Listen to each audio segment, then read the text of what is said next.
Hi guys, welcome to my channel. My name is Giselle. I review fragrances. Welcome if you're new here and welcome back if you're one of my loyal returning subscribers. So guys, today this video is a little bit different. I'm not going to review any fragrance. Today is about giving you tips to safely blind buy fragrances so you avoid frustrations and headaches. Now, a little disclaimer here before getting started. I'm not encouraging you to blind buy fragrances at all.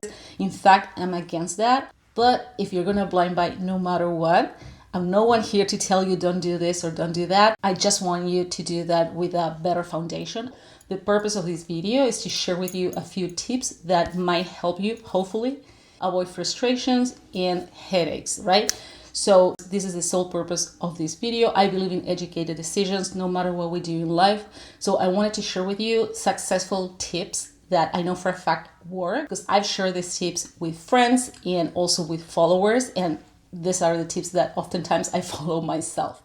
I do blind buy every now and then, but especially if you are new in the fragrance world, it can lead to many frustrations and a waste of money, to be honest. I've been into fragrances for many years, so I do that with more confidence, and I can tell you that 90% of my blind purchases work. However, if you're getting started, I always encourage you to try them first. If you're going to blind buy no matter what, at least I want you to do that with some foundation that hopefully will help you be successful. So without further ado, let's get into it.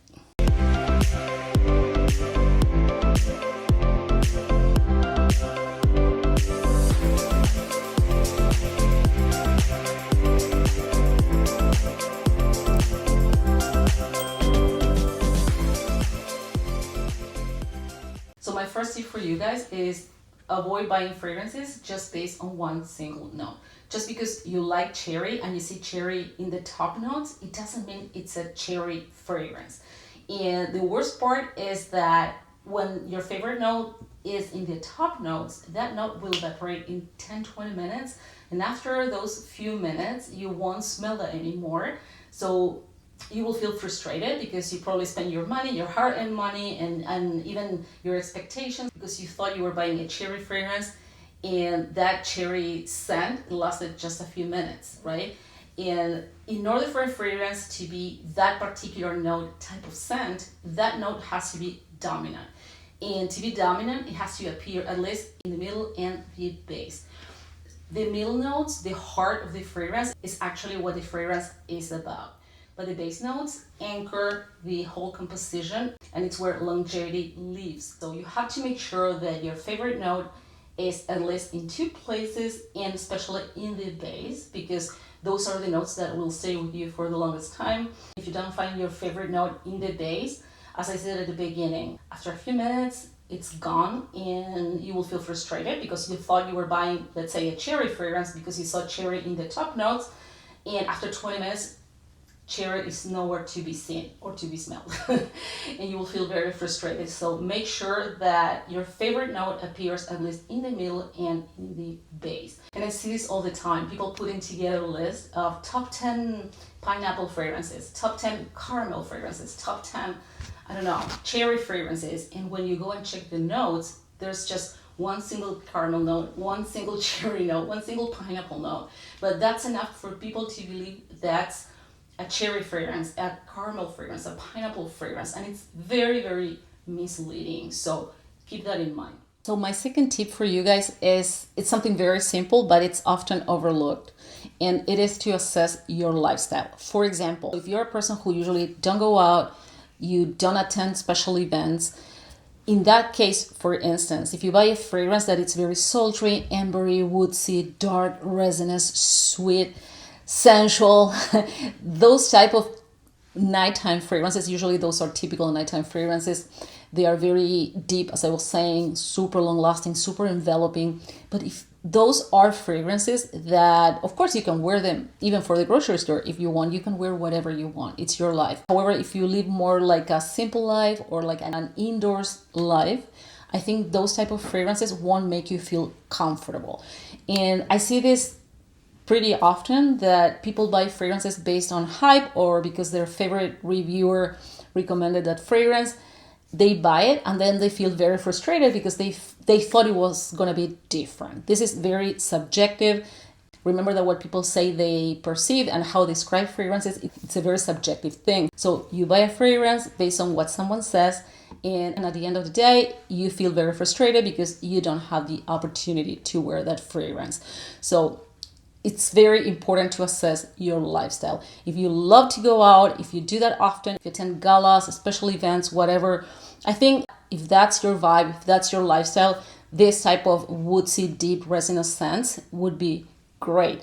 Doesn't necessarily mean that you will love all of them, but at least it's a category of fragrances that you will enjoy, and highly likely you will wear a lot. However, if you live more like an indoors type of life and you don't attend these type of events, highly likely you'll end up very frustrated. And for this reason, if you want to avoid a headache, if you want to avoid feeling frustrated, it's key to assess your lifestyle before buying fragrances, especially if you're blind buying perfumes. My next tip, oh my God, it's dark already. Anyway, back to blind buying tips. So my third tip is to take everything you see on social media with a grain of salt. You know, on social media, people can be whomever they want, whomever they decide to be. Many people don't even have a life outside of social media, and they create a persona they would love to be perceived as just for social media. So I'm bringing this up to bring awareness of who you are trusting. You have to really trust the person you're watching and making purchasing decisions based on those reviews or recommendations. You probably saw many times that a fragrance is being hyped and 4 weeks later it's being decluttered. So people feel frustrated because they purchase a fragrance based on that recommendation, and then the same person who hyped that fragrance is decluttering.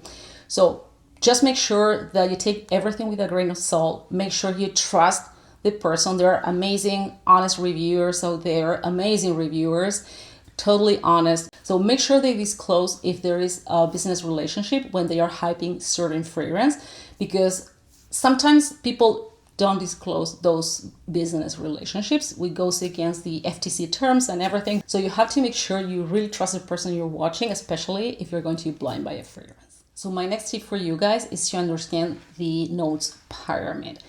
The top notes evaporate at the 10-20 minutes mark.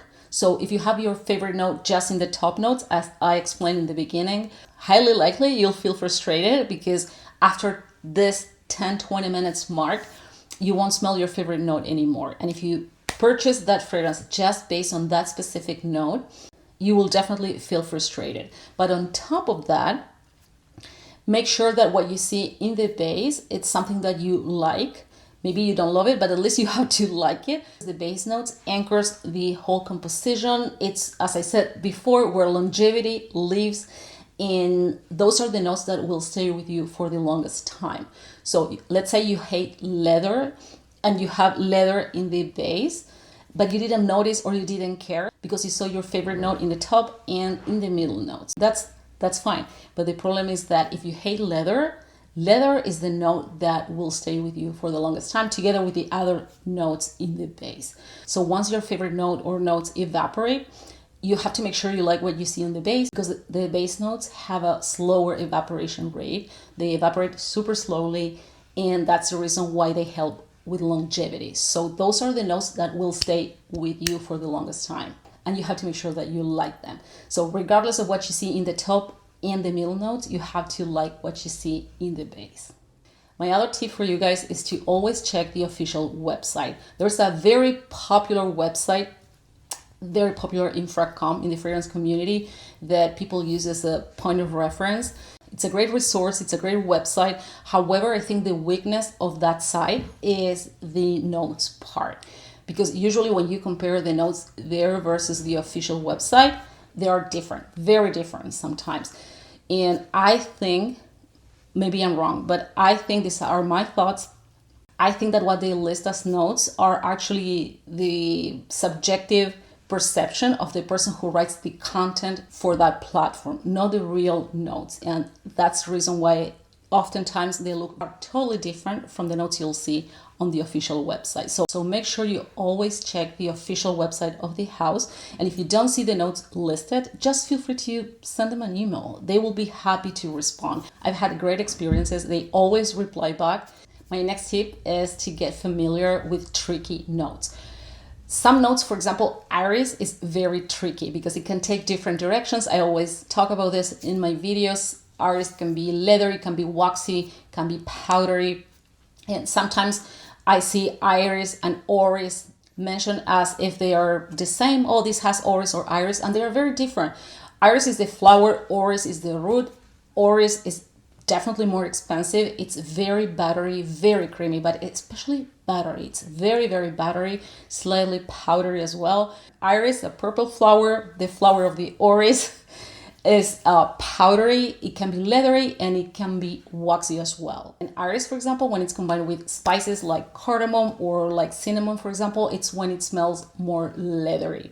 However, when it's combined with flowers like roses or peonies, then it smells more floral and more powdery. Another example of a tricky note is blackcurrant. I hear all the time people saying, oh, I love blackcurrant, and they go and buy a fragrance because they love blackcurrant. They know they love blackcurrant from one specific fragrance because it's juicy and fruity. Yeah, that's one of the directions and probably the most common direction that blackcurrant can take. But blackcurrant is also used to create green fragrances, musky fragrances, also woodsy and floral fragrances. So it's not that you see blackcurrant and it will always smell juicy, fruity, and sweet. So be careful with that. Vanilla, for example, we all love vanilla, but vanilla can smell very different depending on the origin. For example, Tahitian vanilla, it's more floral, it's sweeter, while Mexican vanilla, it's spicy, it's woody, it's earthier. Indonesian vanilla, it's very different, it smells more smoky, while Madagascar vanilla or bourbon vanilla, which is the most common type in perfumery, it's the typical ambery, rich, sweet, more gourmand. Lactonic and creamy fragrances, for example. I always hear people talking about lactonic and creamy as if they were the same thing, and they are not. They are close. They're close related. They are cousins, but they are not the same thing. While milky fragrances or lactonic fragrances are creamy, not all creamy fragrances are lactonic. It depends on where that creaminess comes from. It may come from sandalwood, for example, from Mysore sandalwood. It may come from white flowers like gardenia, tuberose, orange blossom, from yellow flowers like ylang ylang, for example. So all those are creamy notes, very narcotic, very heady, very indolic. Not all of them, but most of them could be indolic, especially if we talk about jasmine, but they are not lactonic. So creamy and lactonic are completely different things. When we talk about woodsy notes, I always see woodsy notes, something so generic. What do you mean? Are we talking about sandalwood? And within sandalwood, is it Mysore sandalwood or is it Australian sandalwood? Because Australian sandalwood is way drier than Mysore sandalwood, for example, right? Or guaiac wood comes from a tree called Palo Santo, and it's pretty smoky. Birch smells like Russian leather. It doesn't really smell like a typical woody note. Or cedar. Are we talking about Virginia cedar or are we talking about Atlas cedar? Because Atlas cedar is very extremely dry, very elegant, but it's more masculine and it's drier than the Virginia counterpart, which has the typical pencil shavings type of scent that it's usually combined with musk. So it tends to be very enveloping, very cozy. So we are talking about all woodsy notes, but they couldn't be more different among them. So make sure you understand the differences. So my next tip is to put the fragrance you want to buy into context. For example, if you want to buy a fragrance for work, for every day, you probably want to avoid those headache-inducing, extremely sweet, or those fragrances with extreme bis projection, because people around you won't feel comfortable. And if you have to work 9 to 5 in a tiny cubicle, let's say you work in a call center or in a small office, people will feel very uncomfortable around you and they will call you out, and you won't like that. You won't feel comfortable with that either. So I suggest that you put the fragrance you want to buy into context and assess that. Is it a good fit? Similar to the tip where I talk about your lifestyle, I think it's very important to put that fragrance into context.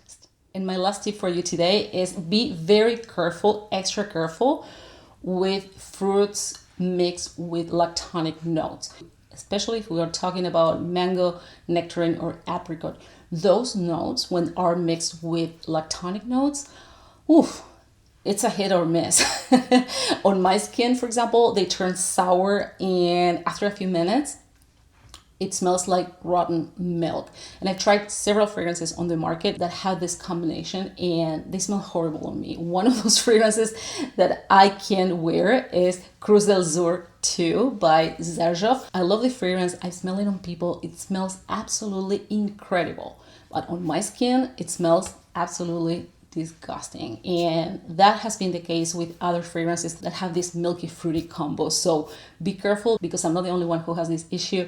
And if you see a fragrance, let's say you love mango, but you see lactonic notes, it's not the same case with creamy notes, but I'm talking about lactonic. Let's say you love mango, you love peach, you love apricot, whatever, and you also see there are milky lactonic notes. Please try it first if you can, because this combination could be a hit or miss. So yeah, that was it for today. I hope you enjoyed my video, guys. If you're a blind buyer, please let me know in the comments below. Again, this is not to encourage you to blind buy fragrances, but as everything in life, I like to make myself educated decisions. If you're gonna buy no matter what, I would love for you to have some foundation and make a more educated decision next time you want to blind buy a perfume. So keep me posted. Do you usually blind buy fragrances? Is this something you feel comfortable with? Or do you prefer to always try them first? I prefer to try them first, always, 100%, hands down. But again, there are so many cases where people can try fragrances or they just don't want. There's some fun behind blind buying, I have to say. I enjoy blind buying every now and then, but I prefer to try them first, always. So yeah, let me know in the comments if you're a blind buyer or not. I would love to hear from you. Please, guys, stay safe, and I'll see you in the next one. Bye-bye.